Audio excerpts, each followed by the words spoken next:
DNA news Nashik, शोध सत्याचा।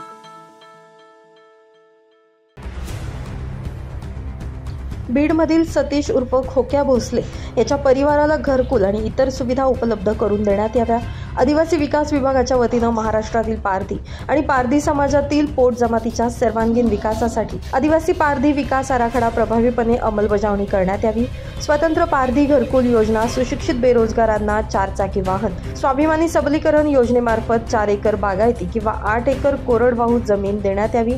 शेतकऱ्यांसाठी ट्रॅक्टर, थ्रेशर पंप इत्यादी योजना राबविण्यात याव्या। पारधी समाजातील युवकांसाठी स्वयंरोजगार उपलब्ध करून देण्यात यावा। स्मशानभूमीसाठी जागा आणि बांधकाम करून देण्यात यावं। यांसह विविध मागण्यांसाठी नाशिकच्या आदिवासी विकास विभाग आयुक्त लीना बनसोडे यांच्यासोबत आदिवासी पारधी क्रांती संघटनेच्या शिष्टमंडळाची बैठक नुकतीच संपन्न झाली। यावेळी विविध मागण्यांचं निवेदन आदिवासी विकास आयुक्तांना संघटनेकडून देण्यात आलं।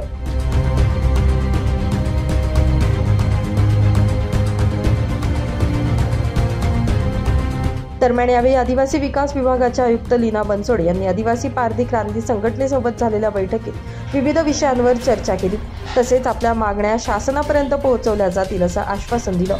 दरम्यान या बैठकीला ठाकरे गट राज्य संघटक तथा आदिवासी पारधी क्रांती संघटना संस्थापक मुकेश साळुंखे, राज्य महासचिव दीपक खांदे, राज्य सचिव सुरेश सोनवणे, अमोल सूर्यवंशी, ज्येष्ठ सल्लागार रमेश साळुंखे, राज्याध्यक्ष विनोद साळुंखे, महिला अध्यक्षा सुशीला सोनवणे, प्रभावती पारधी, धीरज राणे, कमलेश चव्हाण, गोविंद पवार, भाऊसाहेब काळे यांसह विविध पदाधिकारी आणि कार्यकर्ते आदी उपस्थित होते।